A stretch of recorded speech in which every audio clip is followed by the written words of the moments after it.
Irfan, pasukan sudah siap?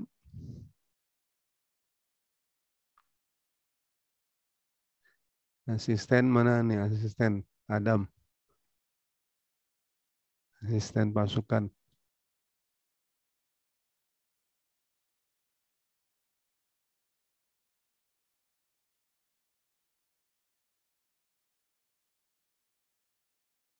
Komandan sama ini nih. Komandan kemana nih? Ya dok. Ya ini dia nih. Asistennya. Iya, bentar lagi ya Dokter Adib masuk. Ya, baik dok. Lagi ini ya OTW ya. Adam, di mana nih Adam? Ya dok, lagi di kosan teman dok. Oh, Karena kos. perjalanan ke Hah? kampus, karena Hmm? ada kegiatan offline juga mau ujian dok. Jadi Oh ke gitu. kampus. Iya iya iya. Jadi iya, yang penting bisa diatur waktunya. Hmm. Bentar lagi ya Dokter Adib masuk. Irfan kemana nih Adam? Irfan tadi izin ke kamar mandi dok. Iya, oh, udah nggak usah stres, komandan. Ya, biasa aja ya. Jadinya tanya nanti itu masalah PDSI itu. Ada ID tandingan, ya Adam ya. Hah? Yang viral itu viral ID tandingan, ya. Hmm. Ya biasalah sebenarnya.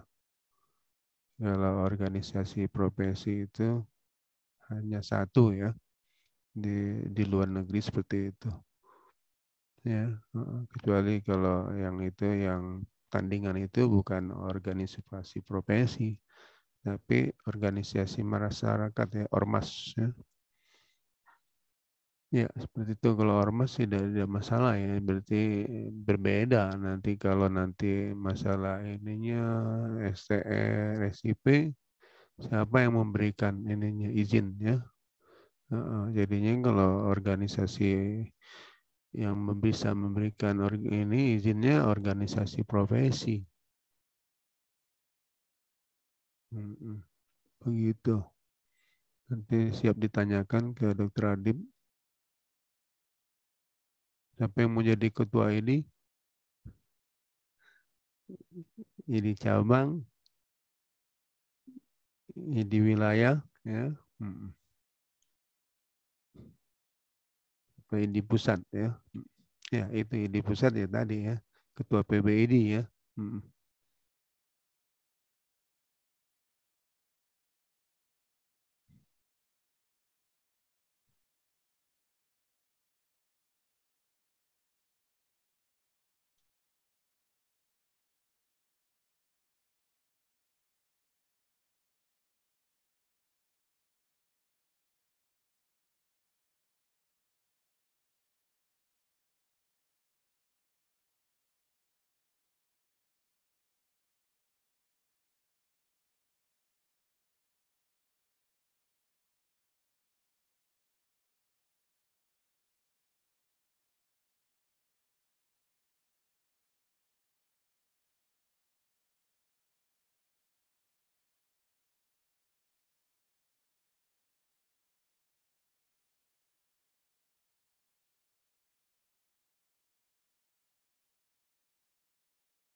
Assalamualaikum.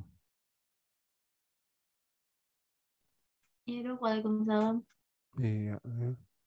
Nanti tanyakan juga masalah ini ya, apa surat izin praktek ya, SIP. Kan SIP jadinya yang ininya memberi wewenang di ini apa ini PTKP ya. Jadi layanan terpadu ya. Jadinya kalau dokter umum di kelurahan, dokter spesialis di kecamatan ya, yang adanya di wali kota. Ya ini juga tidak pas ya penempatannya, harusnya yang sebelumnya sudah sesuai ya, yang mengeluarkan izin praktek itu dari ini apa Dinkes ya, apa Sudin, suku dinas ya. Hmm. Kalau Dinkes itu adanya di kabupaten kota, kalau dinas kesehatan ya ini adanya di provinsi ya. Yang di jalan kesehatan itu. Itu dia ya, jadinya memang harus dikembalikan ke ininya apa ke yang sesuai ya. Nanti tanyakan juga sama dokter Adib.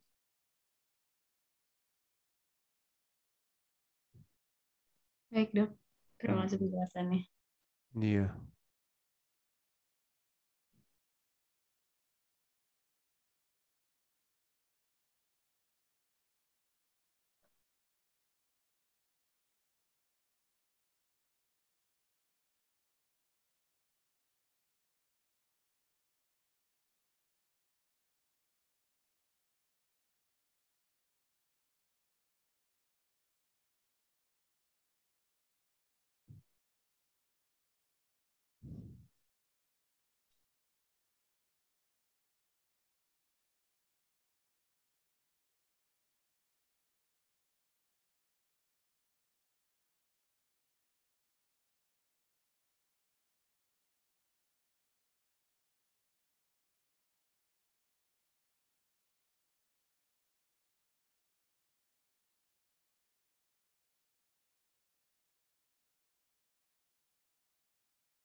Dr. Adib. Siap. Ya, silakan Dr. Adib. Sebentar materinya. Saya izin lab ya Dr. Adib ya. Ya dok, ya dok. Ya. Oke. Assalamualaikum warahmatullahi wabarakatuh. Assalamualaikum warahmatullahi wabarakatuh. Ya. Assalamualaikum semuanya. Waalaikumsalam, Dok. Ya, kita bisa mulai ya. Bismillahirrahmanirrahim. Pada hari ini kita akan bagian dari kuliah bioetik, yaitu berkaitan dengan Ikatan Dokter Indonesia, yang nanti tentunya kalian akan menjadi anggotanya, dan apakah tugas dan peran daripada Ikatan Dokter Indonesia, terus apakah Ikatan Dokter Indonesia sendiri, saya kira sejak mahasiswa sudah harus kita perkenalkan terkait dengan hal ini. Dan ini memang kebetulan juga menjadi program utama kami di kepengurusan sekarang. Kita kerjasama dengan Asosiasi Institusi Pendidikan Kedokteran (AIPKI) untuk kemudian menjelaskan terkait dengan Ikatan Dokter Indonesia ini dari sejak mahasiswa, sehingga pemahamannya tidak hanya sekedar nanti karena mengurus SIP saja atau mengurus resertifikasi setiap 5 tahun, tapi memang mengerti tentang apa itu kemudian peran dan fungsi daripada Ikatan Dokter Indonesia. Yang pertama mungkin sebelumnya kita harus bicara terkait dengan karakter dan sebuah pekerjaan profesi. Artinya kita atau kalian nanti insya Allah akan menjadi seorang dokter. Dokter itu tidak hanya sebagai pekerjaan saja. Bedakan antara okupasi sebagai pekerjaan dengan profesi. Karena kalau pekerjaan secara umum hanya disilakan bahwa kita punya tugas, punya karya, kita seperti tukang. Ya. Dan kemudian menghasilkan uang gitu. Itu adalah sebuah pekerjaan gitu. Tapi kalau kita bicara profesi, maka ada serapan dari sebuah kata dalam bahasa Inggris profes, yang kemudian dalam bahasa Yunani juga yang bermakna itu adalah sebuah janji. Jadi janji yang untuk memenuhi kewajiban melakukan sebuah tugas khusus secara tetap atau permanen. Jadi bicara terkait dengan profesi dokter ataupun profesi-profesi yang lain, katakanlah, bukan sebuah pekerjaan saja, maka kita punya komitmen, dan tentunya kalau kita bicara komitmen, dokter pun juga komitmen seumur hidup atau yang tetap atau permanen. Sehingga ada kewajiban long life learning, belajar seumur hidup. Itulah sebuah tanggung jawab yang kita akan emban pada saat kita sudah menyatakan diri, ya, dan ini tentunya sejak dari mahasiswa. Saya masuk mahasiswa kedokteran untuk menjadi seorang dokter, maka saya punya komitmen sosial, komitmen moral, komitmen pada diri saya sendiri bahwa saya akan berjanji untuk memenuhi kewajiban dalam melakukan suatu tugas khusus yang permanen. Nah, inilah yang tentunya harus dipahami, sehingga dokter bukan hanya sebuah pekerjaan yang kemudian hanya untuk menghasilkan uang saja, tapi ada profesi ya yang itu berbeda dengan sebuah pekerjaan. Jadi kalau profesi hanya pekerjaan yang membutuhkan pelatihan, profesi itu adalah sebuah pekerjaan yang membutuhkan pelatihan dan penguasaan terhadap suatu pengetahuan khusus. Sehingga kita skupnya itu lebih dalam, merupakan inti sebenarnya, lebih inti lagi daripada sebuah pekerjaan itu sendiri. Dan tentunya sebuah profesi memiliki asosiasi. Dan ini adalah organisasi profesi satu-satunya ya yang itu dilindungi oleh Undang-Undang Praktek Kedokteran atau disebutkan di dalam Undang-Undang Praktek Kedokteran. Kemudian ada kode etik. Kemudian ada proses sertifikasi dan lisensi yang khusus. Ya. Nah, tujuan daripada ini semuanya nanti, tugas dan tanggung jawab ini semuanya nanti tentunya bukan oleh Ikatan Dokter Indonesia sendiri, tetapi kita berkolaborasi dengan stakeholder yang lain. Jadi profesi merupakan bagian dari pekerjaan, namun tidak setiap pekerjaan itu adalah sebuah profesi. Seorang petugas staf administrasi saja bisa berasal dari berbagai latar ilmu.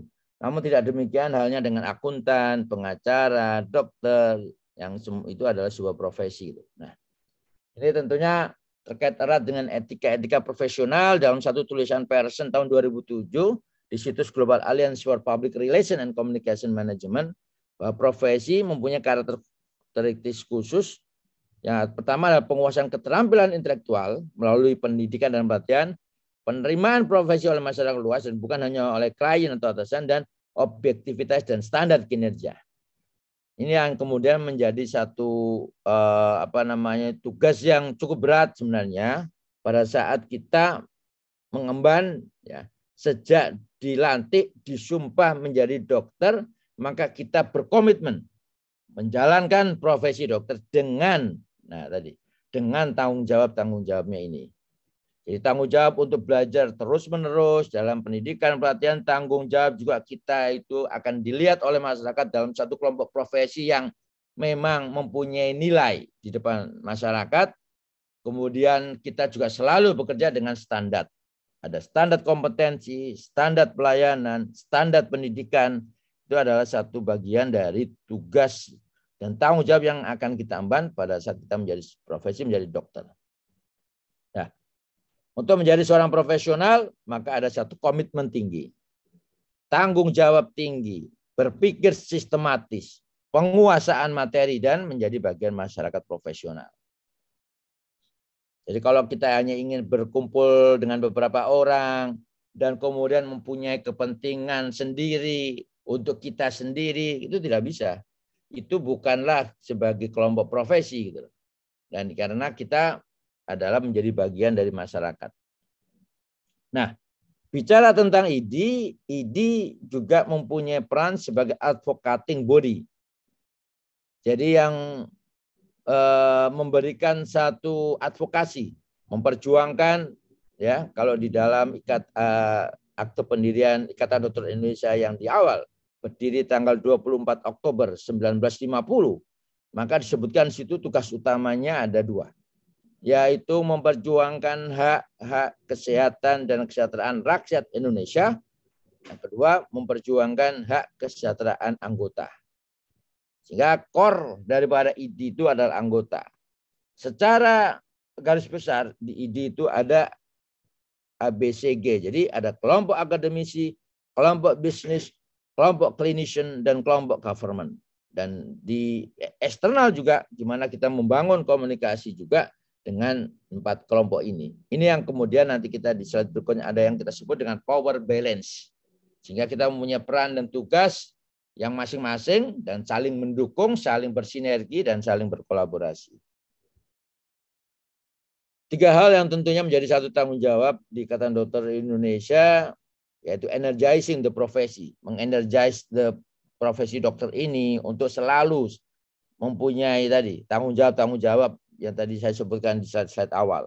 Kemudian memberdayakan masyarakat, empowering the community, dan yang paling penting adalah educate, memberikan input, ya, kemudian masukan-masukan terkait dengan literatur-literatur yang sesuai dengan science base kepada pemerintah di dalam mengambil kebijakan-kebijakan kesehatan.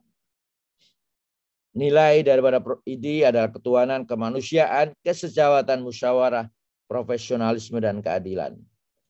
Ada satu tulisan dari Wilensky di Journal of Sociology tahun 64 bahwa profesi adalah pekerjaan membutuhkan dukungan body of knowledge. Jadi bicara terkait dengan dokter, bicara terkait dengan organisasi profesi, yaitu Ikatan Dokter Indonesia, maka kita selalu mengedepankan knowledge base. Kita mengedepankan scientific base, ya, sebagai dasar bagi perkembangan teori yang sistematis, ya. Terus kemudian membutuhkan latihan cukup lama, memiliki kode etik, dan orientasi utamanya adalah pelayanan. Dan komitmen pelayanan ini terutama adalah patient safety, keselamatan pasien. Nah, di World Medical Association, ya, pernah ada deklarasi tahun 91 bahwa misi daripada organisasi profesi kedokteran, karena kita adalah bagian dari 160-an negara yang tergabung dalam BMA, dan ini tentunya yang diakui juga di BMA satu-satunya di Indonesia, maka misi itu adalah merumuskan standar etik, merumuskan kemampuan profesional, memperjuangkan kebiasaan melakukan pengabdian profesi, dan yang paling penting disebutkan di dalam satu deklarasi itu adalah to contribute to high quality and human medical care in a healthful environment and enhancing the quality of life for all people. Jadi kita punya tanggung jawab untuk bukan hanya menyembuhkan, tapi menjaga kualitas hidup masyarakat, kualitas hidup pasien, kualitas hidup rakyat. Ya. Jadi dokter itu adalah sebuah unik profesi. Brain, heart, mind-nya semuanya harus ada. Brain-nya apa? Kompetensinya. Heart-nya apa? Akhlak, moral, etik. Mind-nya apa? Intelektual. Sehingga yang harus kita lakukan, yang kita kedepankan adalah truth, kebenaran. Berpihak pada keadilan. Ini yang saya sebut tadi, bagaimana akhirnya kita harus memberikan satu power balance dalam kaitannya kita dengan stakeholder yang lain, dengan pemerintah, dengan private sector. Kemudian kita harus membangun kolaboratif dan dialogis untuk meningkatkan brand, reputasi daripada Ikatan Dokter Indonesia, mempositioning untuk memberikan kontribusi dan mempunyai nilai di masyarakat. Ini ada satu tulisan yang menarik dari Patricia Harris, President of American Medical Association. Ini perempuan presiden dari Amerika, dan sekarang di kita pun di ketua-ketua ID wilayah sudah ada 3 perempuan. Cabang juga sudah banyak ketua-ketua ID-nya perempuan. Karena memang jumlah dokter perempuan juga kan semakin banyak.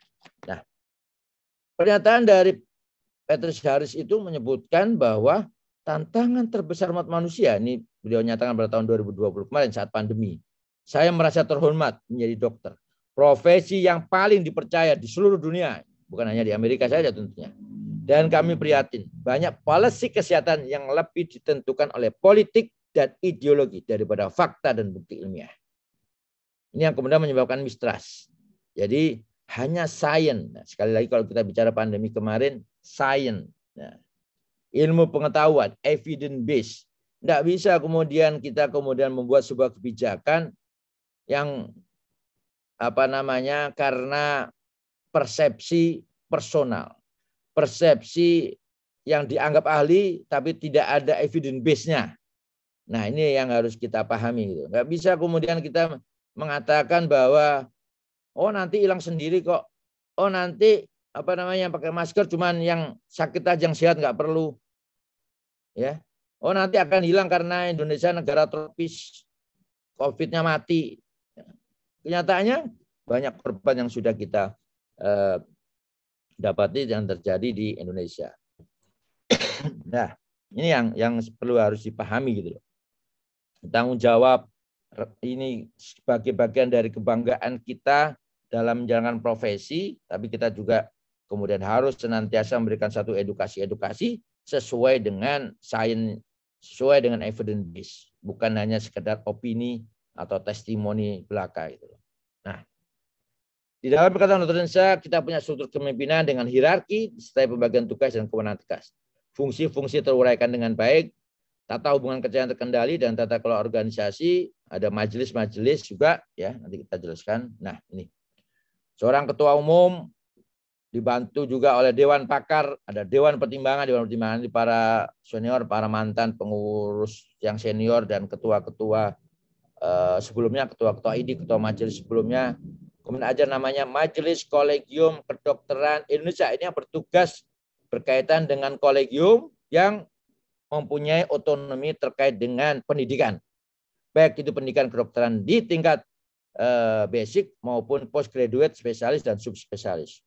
MKEK ini adalah Majelis Kehormatan Etik yang menjaga etik, yang melakukan pembinaan etik dan termasuk memberikan sanksi etik apabila ada yang kemudian melanggar. Kemudian MPPK ini Majelis Pengembangan Pelayanan Keprofesian itu yang mengkoordinasi semua perhimpunan. Jadi kita punya perhimpunan ada sekitar 34 perhimpunan spesialis dan kemudian perhimpunan dokter umum dan juga keseminatan. Ada sekitar 40 hampir 50 keseminatan. Ya. Kemudian strukturnya tentunya ada sekretaris jenderal seperti yang lain, ada badan-badan khusus, ada pusat. Kita sekarang juga punya pusat pusat pengembangan SDM untuk kemudian melatih, membuat career path seorang dokter supaya pada saat kalian nanti lulus menjadi dokter tidak hanya berpikir klinisi saja, tapi juga berpikir untuk menjadi dokter yang lain, apakah dokter struktural ataupun dokter-dokter yang mempunyai kemampuan untuk bisa menjadi manajer atau menjadi pemimpin. Kemudian ada BAB2A, Biro Hukum Pembinaan Anggota. Ini yang bertugas untuk melakukan pembinaan apabila ada kasus etik, disiplin, dan hukum, dan juga membela pada saat ada pendampingan terhadap kasus etik, hukum, dan disiplin. Kemudian BP2KB ini Badan Pengembangan Pelayanan Kedokteran, Badan Pengembangan Pendidikan Kedokteran Berkelanjutan. Ya, ini yang berkaitan dengan pelatihan-pelatihan, memberikan akreditasi yang sudah dibuat untuk pelatihan atau seminar, workshop, ya. Kemudian kita juga punya bidang-bidang. Di tiap wilayah juga punya. Jadi wilayah itu ada di tingkat provinsi, cabang itu ada di tingkat kota kabupaten. Dan ini nanti kalau kemudian keanggotaan kita adalah keanggotaan ID di cabang yang kemudian nanti terdata secara sentral. Jadi saat ini ada sekitar 202.000 anggota Ikatan Dokter Indonesia dengan 150.000-nya adalah dokter umum. Program di cabang ini yang tentunya harus dipahami, yang terkait juga dengan kepentingan para anggota nanti adalah program keorganisasian, program pembinaan anggota, program pendidikan anggota berkelanjutan, program kesejahteraan anggota ini yang sekarang kita tekankan, kita perankan supaya teman-teman di cabang membuat sebuah program-program yang kemudian mengembangkan usaha, membantu teman-teman sejawatnya untuk kemudian bisa kesejahteraannya itu bisa meningkat.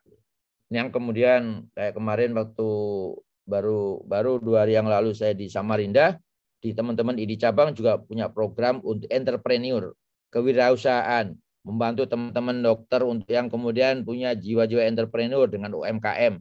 Ada kemarin.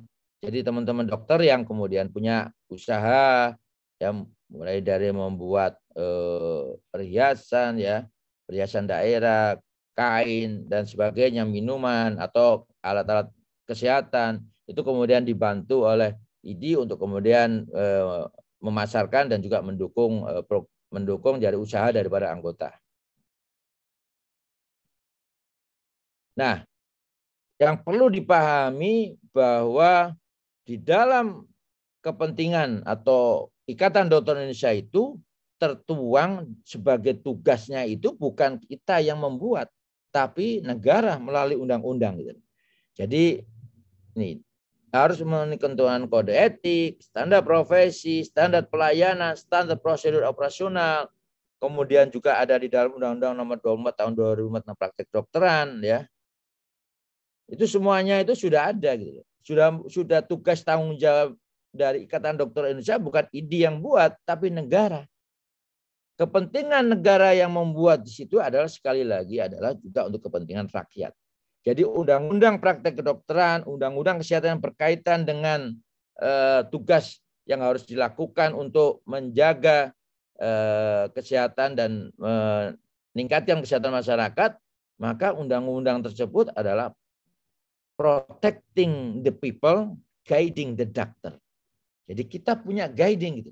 Sebelum ada undang-undang praktek kedokteran, dokter ada yang praktek 10 tempat, 5 tempat, 7 tempat. Akhirnya yang terjadi adalah banyak sekali permasalahan-permasalahan yang kemudian berkaitan juga dengan problem disiplin, ya, kemudian problem hukum juga. Ini yang kemudian sekarang dengan adanya undang-undang ini maka masyarakat terlindungi dan kita pun di guiding. Kita ada standar yang kemudian kita harus pegang juga. Ini saya kira dalam melakukan pekerjaan kedokteran ini saya kira udah kemarin di kode etik, saya tidak membahas ini. Nah, organisasi profesi adalah Ikatan Dokter Indonesia, tertuang di dalam Undang-Undang Nomor 29 Tahun 2004. Artinya jelas disebutkan situ adalah Ikatan Dokter Indonesia. Jadi Ikatan Dokter Indonesia adalah satu-satunya organisasi profesi dokter di Indonesia.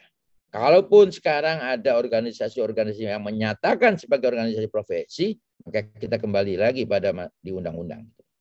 Kemudian kenapa kok yang disebutkan Ikatan Dokter Indonesia? Karena memang pengakuan negara. Karena Ikatan Dokter Indonesia Selain tadi berdiri tanggal 24 Oktober 1950, proses pendirian dari Ikatan Dokter Indonesia semata-mata bukan karena kepentingan dokter, tapi kepentingan rakyat, kepentingan negara pada saat itu.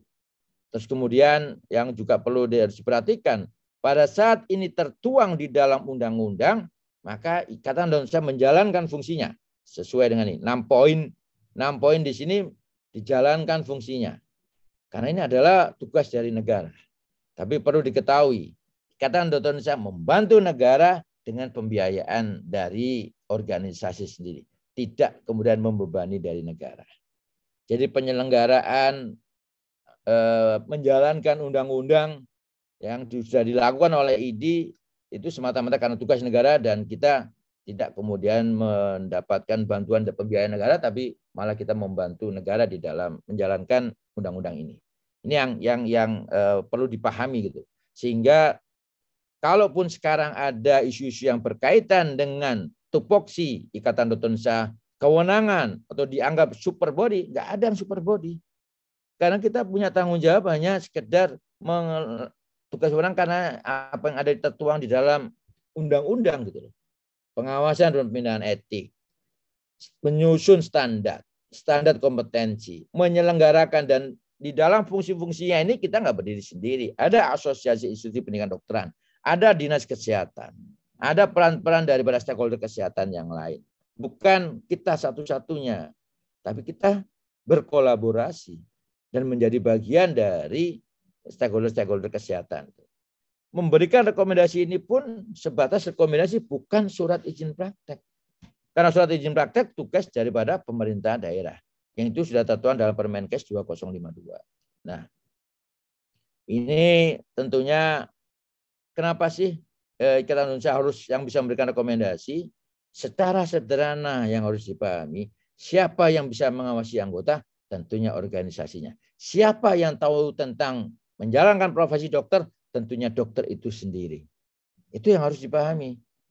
Jadi kalaupun sedang kemudian ada pengawasan yang harus dilakukan oleh internal, maka sekali lagi pengawasan itu dalam tugas dan fungsi untuk keselamatan pasien. Jangan sampai nanti kemudian ini sudah terjadi. Ada dokter praktek ya, ini di dekat di sini di Bekasi. Ternyata dia memakai STR palsu, ijazah palsu, dan dia bukan dokter. Ketahuannya kenapa? Ya ketahuannya karena kita. Karena di ID, oh dia nggak ada jadi anggota. Oh ternyata dia nggak, setelah kita telusuri, ya bukan dokter. Karena STR-nya tidak terdaftar, dia membuat STR palsu. Nah, hal-hal seperti inilah yang kemudian menjadi tugas dan tanggung jawab dari Ikatan Dokter Indonesia. Nah, di dalam P2KB nanti, ya, setiap 5 tahun tentunya ada resertifikasi seperti halnya perpanjangan SIM. Ya sekali lagi ini dalam konteks untuk menjaga keilmuan kita, menjaga juga keselamatan pasien. Ada kegiatan ranah pembelajaran, ranah profesi, pengabdian masyarakat. Apakah kemudian mendapatkan SKP 250 dipersulit? Tidak. Apakah semuanya harus ikut seminar? Tidak juga. Jadi nggak berarti kemudian kita atau dokter akan dibebani seminar terus. Di situ ada bisnis seminar dan sebagainya. Tidak. Karena di sini ada ranah pembelajaran. Itu seminar itu hanya sekitar berapa persen? Hanya 20-30% saja. Yang lainnya ranah profesi apa? Kegiatan praktek kita. Ada ranah publikasi ilmiah, membaca jurnal, menulis dan sebagainya. Ikut kegiatan sosial, ya, bakti sosial, baksos, pengabdian masyarakat, menjadi pengurus ID, itu juga ada. Jadi tidak kemudian ini kemudian dikatakan bahwa anggota akan dibebani dengan seminar-seminar, tidak. Karena kita hanya 20-30%. Apalagi sekarang dengan sistem online. Sekali seminar-seminar online mendapatkan SKP, ya, ada Dokuiti, D2D, macam-macam, ya, yang semuanya kemudian itu juga dapat SKP gitu loh. Dan gratis gitu, ya. Nih, ini jadi ini supaya dipahami aja bahwa pembebanan dari resertifikasi itu bukan melulu dari seminar saja, tapi dari pekerjaan profesi kita sebagai dokter itu pun juga dinilai sebagai SKP. Jadi organisasi profesi ini ada yang kemudian mengeluarkan sertifikat kompetensi, namanya kolegium. Ya. Kemudian ada SDR dikeluarkan oleh konsil. Ada surat izin praktek yang dikeluarkan oleh Dinas Kesehatan atau PTSP, pelayanan terpadu satu pintu. Jadi tugasnya itu bukan kemudian semuanya di ID, bukan. Sudah ada masing-masing gitu loh. Ya. Nah ini yang perlu kita pahami sekarang dalam kepengurusan saya, maka ada visi misi, ada 7 pilar transformasi yang kita harus lakukan. Baik itu yang pertama ada penguatan kesehatan, meningkatkan citra, sistem advokasi, kesejahteraan, perlindungan hukum, membuat organisasi manajemennya lebih baik ya. Sumber daya manusia ini berbasis IT juga nanti manajemen organisasinya, kemudian teknologi kesehatan. Nah, tentunya kita harapkan nanti kita bisa menghasilkan dokter baik 4.0 ya. Dokter baiknya itu nanti ada singkatannya sebenarnya, tapi pada prinsipnya kita punya tanggung jawab untuk mempunyai dedikasi dan kita harus optimis. Kita harus kepemimpinan transformasional ya. Terus kemudian responsif, bukan kemudian kita reaktif tapi responsif ya. Dan juga kemudian kita mempunyai branding. B-nya adalah branding, akhlak, integritas dan kepemimpinan yang transformasional. Kemudian nah, ini sebagai gambaran bahwa kita nanti lulus dokter tidak semuanya akan menjadi dokter klinisi. Ya, tidak semuanya juga bisa menjadi dokter spesialis. Nanti ada dokter yang bekerja di struktural, ada dokter peneliti, ada dokter yang bekerja di bidang global health. Saya kemarin di pertemuan di WHO di Jenewa, ternyata ada 16 orang Indonesia dokter yang bekerja di WHO. Atau kita sebagai pengajar, atau kita dokter public health, kesehatan masyarakat, atau dokter umum dengan training kewenangan tambahan. Nanti ada training kewenangan tambahan, dokter umum yang bekerja di perusahaan dokter kesehatan kerja, dokter estetik, kemudian juga dokter emergency yang bekerja di UGD, ya. Kemudian ini juga ada dokter entrepreneur yang berbisnis, ya. Dokter media online artinya bekerja jadi memberikan konsul online. Nanti ke depan ini sudah mulai banyak juga. Saya nggak mau praktek biasa deh, saya mau prakteknya di virtual, boleh. Nanti kita lindungi secara hukumnya dengan regulasi. Saat ini lagi kita godok. Kemudian dokter dan magister hukum. Dan mungkin ada beberapa yang lain. Ini hanya sebagian saja. Ada 12 ya. Ini supaya membuka wawasan, membuka wacana buat mahasiswa bahwa Anda nanti lulus jadi dokter bukan hanya sebagai klinisi. Kalau Anda sebagai klinisi saja, maka dengan jumlah dokter yang semakin banyak, maka ini juga menjadi satu problem. Tapi pada saat kemudian Anda berpikir lateral, ada nanti profesi-profesi yang lain yang juga bisa Anda tekuni dengan basis Anda sebagai seorang dokter, maka ini pun juga harus perlu dipahami dari sekarang. Jadi tidak kemudian kita nanti semua jadi, karena enggak jadi spesialis itu hanya sekitar kuotanya 20% dari total lulusan setiap tahun. 20% lulusan dokter per tahunnya itu ada 11.000, ya mungkin hanya sekitar 2.000 saja. Yang lainnya, nah ini yang kemudian profesi dokter yang lain yang bukan hanya dokter klinisi, yang itu bisa menjadi satu kesempatan kita yang dan ini kalau dibilang apakah sama secara ekonomi juga sebenarnya tergantung dari kita masing-masing. Saya kira ini jadi kita sebagai profesi dokter kita harus punya passion for people, passion for services, passion for knowledge, dan juga jangan lupa passion for business. Ini tadi ya, dokter baik, ya optimal, knowledgeable, talenta, time perspective, kemudian etik. R-nya itu menjadi strong and solid organisasi.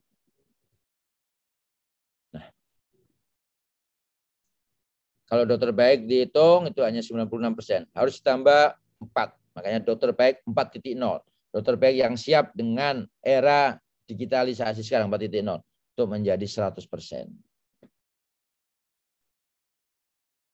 Oke, demikian mungkin yang bisa saya sampaikan. Kalau ada pertanyaan silakan. Terima kasih. Assalamualaikum warahmatullahi wabarakatuh.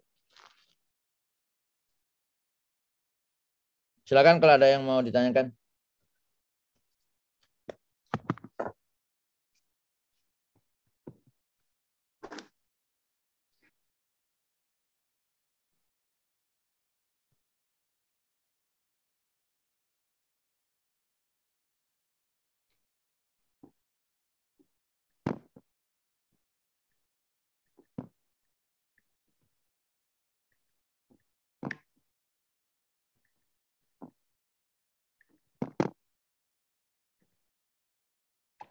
Assalamualaikum dok. Waalaikumsalam, monggo, silakan. Perkenalkan saya Safara Firashifa. Izin bertanya dok. Menurut tanggapan dokter, kan sekarang banyak ya dok. Nggak banyak juga sih. Ada beberapa dokter yang sekarang lebih memikirkan bahwa dokter itu sebuah pekerjaan untuk menghasilkan uang, bukan sebagai bentuk profesi. Menurut bagaimana tanggapan dokter terhadap hal tersebut? Terima kasih dok. Coba diulang gimana? Maksudnya? Iya izin dok. Kan sekarang lumayan banyak ya dokter yang menganggap dokter tuh hanya sebuah pekerjaan, bukan sebuah profesi masyarakat. Kira-kira bagaimana dok?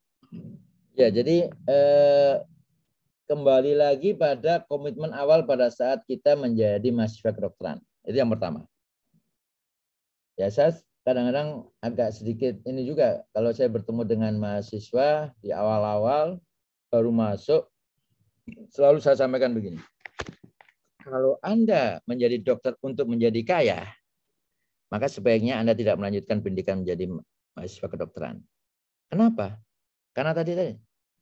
Karena menjadi dokter itu bukan hanya persoalan kita untuk kaya. Bukan kemudian kita punya status sosial. Tapi kita punya tanggung jawab profesi itu tadi. Nah ini yang perlu kita tanamkan ya.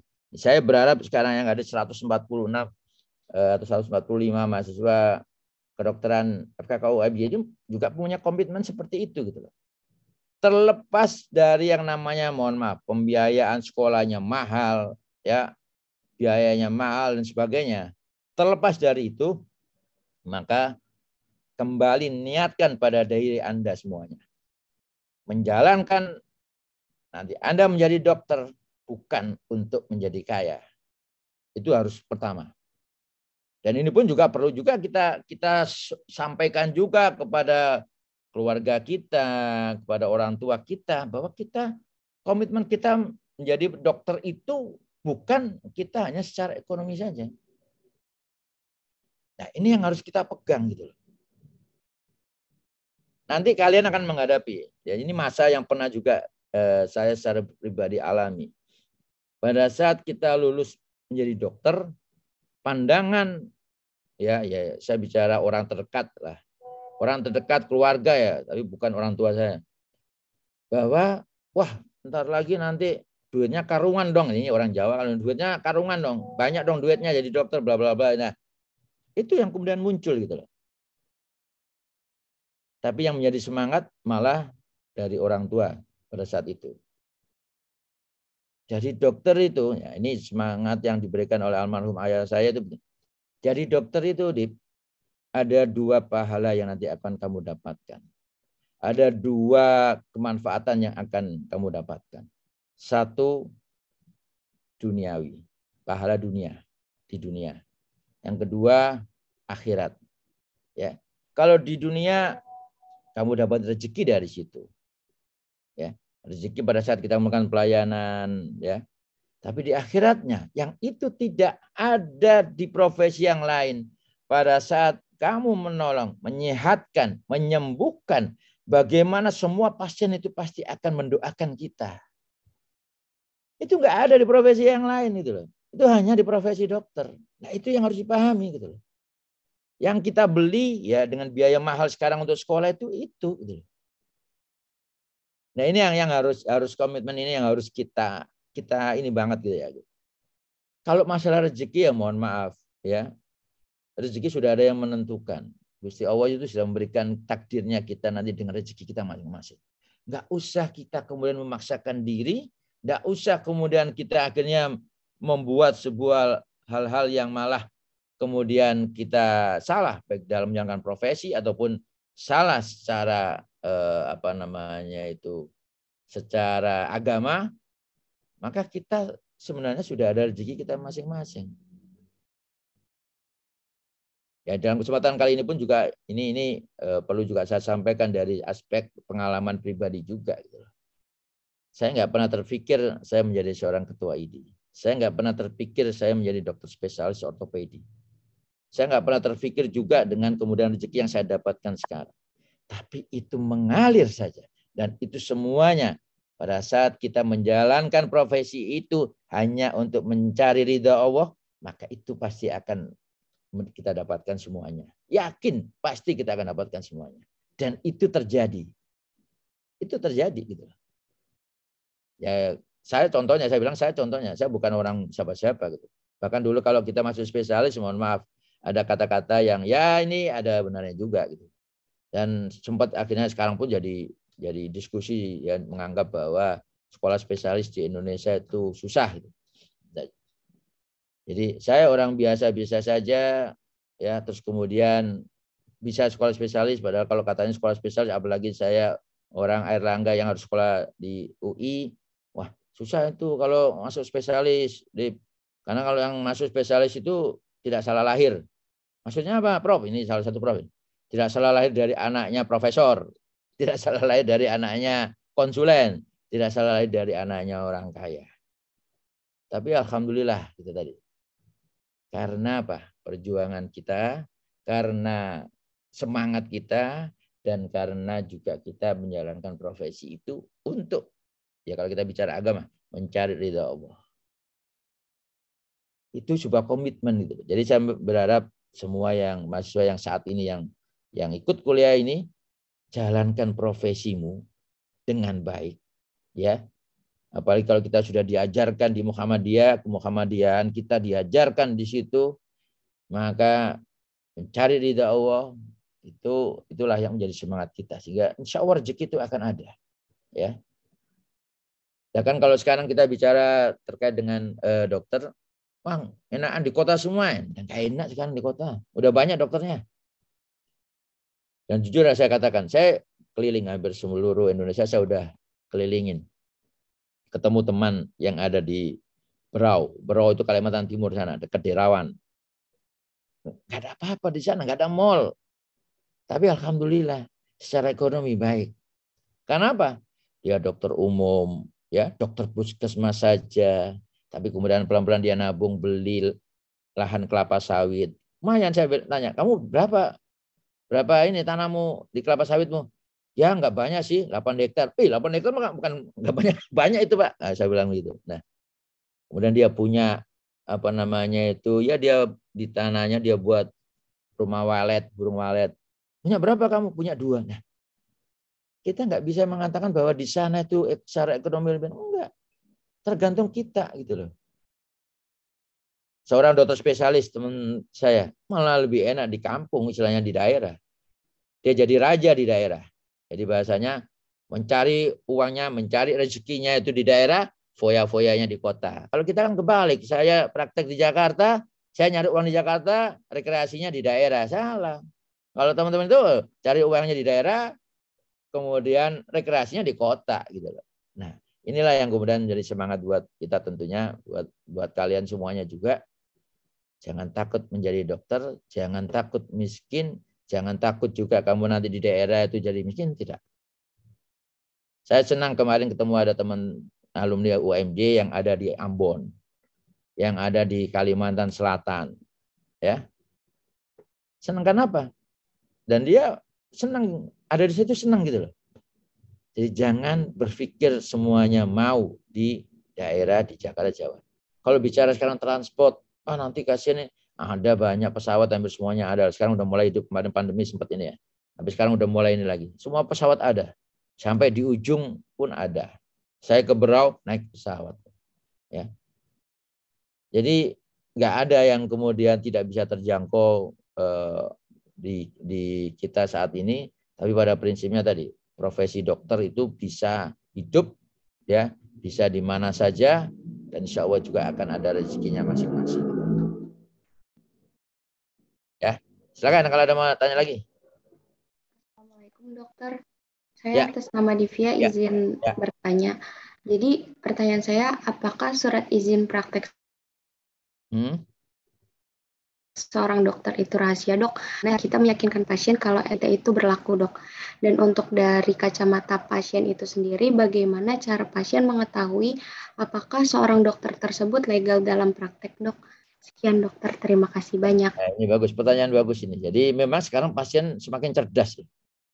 Masyarakat pun juga semakin cerdas gitu loh. Itu yang kemudian ada tanggung jawab tuh di dalam Vaskes, fasilitas kesehatan. Jadi kita punya STR itu ada 3 salinan ya. 3 salinan STR itu ya, ini coba ini aku buat contoh aja ya. Supaya kalian tahu. Kebetulan saya baru perpanjang STR juga. Nah, kita punya dapat ini dari konsil ini. Ini STR asli kita. Ya, ini STR asli. Tuh, ini kelihatan nggak ya? Nggak kelihatan ya. Bentar, ini dapatnya dulu. Nah, ini adalah STR asli, ya. Ini STR asli, kemudian kita dapat salinan. Sorry, STR aslinya ini. Ini ada hologramnya.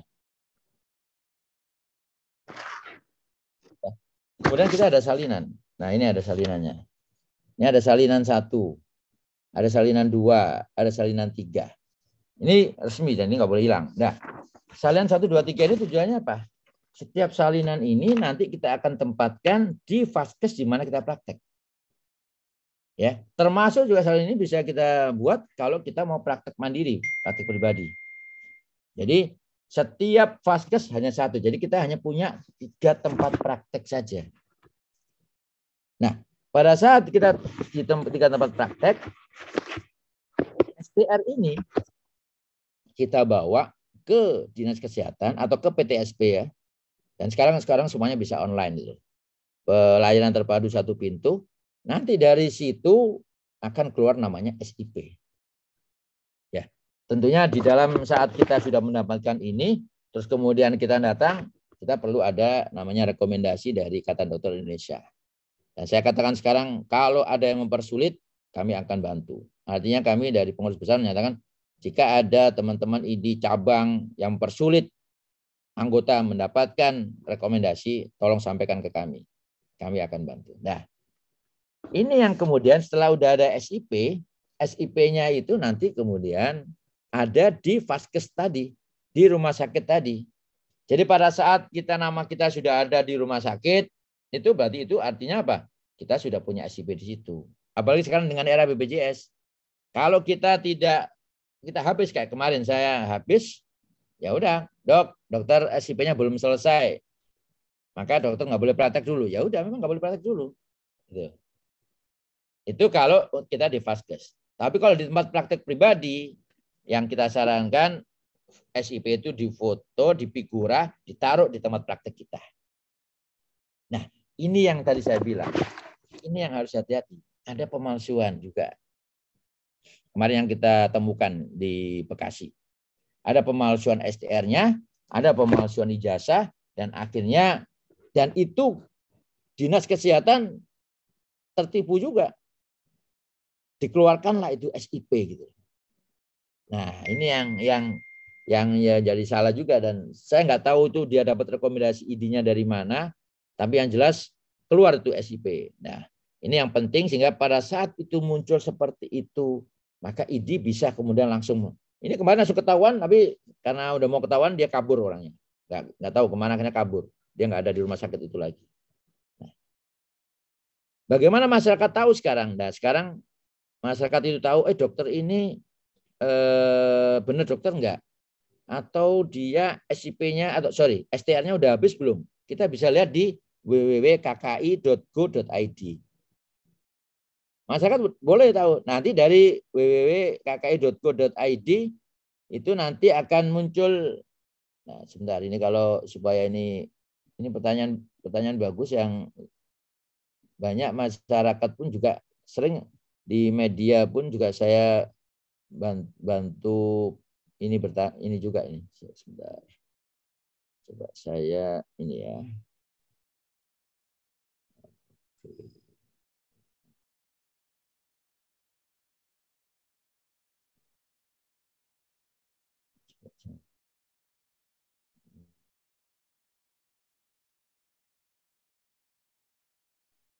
Nah, ini www.kki.go.id. Ini kelihatan nggak? Kelihatan kan? Terlihat, Dok. Nah, tinggal diklik. Nah, ini cek dokter, pencarian dokter. Nah, nanti di sini masukkan nama. Adib Humaidi, ini contoh ya. RRBY8. Nih, ada nama saya, berarti saya resmi. Ya, diklik. Nah, berlaku sampai 2027. Iya kan? Jadi ini apa namanya? Kualifikasinya juga ada. Sehingga kayak kemarin contohnya, mohon maaf kalau masih ingat almarhum Dr. Louis ya. Yang kemarin sempat rame. Dr. Louis itu sempat rame, kemudian kita cek, ternyata dia habis dari 2017 STR-nya. Nggak diperpanjang. Artinya apa? Dari 2017 sampai kemarin kemudian sempat rame tentang beliau itu, saya bisa nyatakan bahwa dia nggak praktek. Jadi kalau kemudian dia dijadikan referensi medis, salah kita. Karena dia bukan dokter yang kemudian berpraktek dan tidak terdaftar, dan bukan tidak mungkin dia juga sebenarnya sekarang sudah tidak menjalankan profesinya sebagai dokter, supaya masyarakat bisa tercerahkan dengan edukasi dari orang yang benar, dari dokter yang benar. Gitu loh, ya. Jadi ini udah semuanya bisa ini apa namanya dicek, masyarakat umum pun bisa mencek juga gitu. Ya, jadi ini menjawab pertanyaan Devina tadi ya. Ada lagi? Terima kasih banyak, Dok. Assalamualaikum dok, izin bertanya dok. Assalamualaikum warahmatullahi wabarakatuh. Tadi yang dari materi tadi kan profesi dokter itu ada yang tadi ingin apa namanya dok, dia tuh mau memberikan penanganan medisnya secara lewat bukan media sosial, melewat seperti ini dok, jadi tidak melakukan tatap muka dok. Ya. Kemudian tadi kata dokter kan dia akan dibantu secara hukum ya dok terkait ya. Profesi semacam itu. Namun kan secara ininya tidak bisa dilakukan anamnesis, bisa dilakukan pemeriksaan fisik dok. Ya, bagaimana penentuannya dok? Mungkin itu sih dok. Terima kasih dok. Ya, makasih Dava. Berarti bagus pertanyaanmu, bagus. Jadi gini sekarang ada eranya namanya medical virtualis, dokter virtual. Ya, di luar negeri sudah ada, di Norway itu sudah ada. Kemarin waktu saya pertemuan di Taiwan pun di seminar tentang future healthcare itu juga mereka juga sudah membuat ya metodologi yang memang dengan era digitalisasi informasi era 4.0 ini, maka bukan tidak mungkin nanti akan banyak masyarakat yang ya mohon maaf, sekarang masyarakat kan maunya kan kalau mau makan aja bisa cepat, GoFood ya, Gojek, apalagi itu mau beresin rumah ada GoClean ya kan. Ya kalau mau sekarang saya mau konsultasi dokter, ya udahlah saya ini aja deh, saya lewat aplikasi aja. Nah sekarang kan sudah banyak tuh aplikasi itu. Dan perlu diketahui oleh kalian, ada hampir 80-an aplikasi platform yang itu dalam tanda petik mempekerjakan dokter. Tapi tadi ada namanya telemedicine, ini eranya era telemedicine. Ada di telemedicine itu ada telekonsultasi, telehealth ya, dan juga televaskes. Televaskes itu umpamanya dokter di Papua, saya mau operasi tapi saya mau dipandu oleh dokter dari RSCM, bisa. Itu telekonsultasi televaskesnya melalui sesama vaskes. Nah, regulasinya ada nggak? Itu ada. Nah, tapi pada saat Anda sebagai dokter, terus kemudian sekarang berpraktek di, mohon maaf kita bicara apa ya, Halodoc, apalagi itu sekarang, Grab Health ya. Secara hukum sekarang belum ada. Jadi kalau umpamanya nanti ada tuntutan hukum, saya sama dokter Dava konsultasi gini, tiba-tiba saya disarankan untuk minum obat ini, terus kemudian ada reaksi, saya alergi, atau bahkan kemudian saya ada kecacatan dan sebagainya, apakah saya bisa menuntut? Nah, pasien bisa menuntut enggak? Kalau dengan era sekarang kan pasien bisa nuntut era sekarang, karena apa? Ada KUHP, perbuatan tidak menyenangkan dan sebagainya, gitu. Kerugian ya yang bisa didapatkan. Tapi perlindungan hukum buat dokternya ada nggak? Belum ada. Dokter yang bekerja di platform-platform tadi harus dilindungi. Lindunginya bagaimana? Munculkan regulasi di dalam Permenkes. Kita dorong sekarang regulasinya Permenkes. Nah, tentunya tapi kalau dari sisi profesi, tadi yang disampaikan Dava, bahwa secara etika kedokteran yang namanya pemeriksaan itu harus pemeriksaan anamnese, pemeriksaan fisik, dan penunjang, baru muncul working diagnosis. Nah, pemeriksaan fisiknya nggak ketemu kok dok, sekarang gimana kita? Nah, inilah yang kemudian sekarang, ini celah ini sekarang dimanfaatkan. Kalau di luar negeri ya, duluan dimanfaatkan dengan adanya apa? Stetoskop digital, tensimeter digital, ya. Terus kemudian tele EKG, ya. Ada EKG digital, USG digital juga ada. Itu sekarang di luar negeri sudah ada dan mereka sudah ada terstandar. Ya, di kita memang belum di Indonesia. Tapi nanti akan ke arah sana nanti.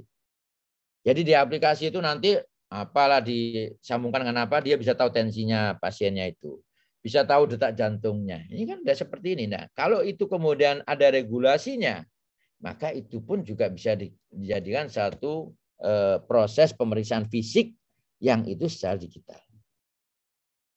Nah, secara pasien diuntungkan, tapi kita yang memang nanti akan ada potensi hukum, sehingga perlu ada upaya perlindungan hukum tadi. Tapi sekali lagi, ya ini nanti tentunya standar-standar ini nanti akan menyusul. Tapi saat ini yang bisa kita katakan proses telemedicine itu hanya sebatas suggestion saja. Tidak bisa kemudian dari aplikasi langsung keluar resep, tidak bisa.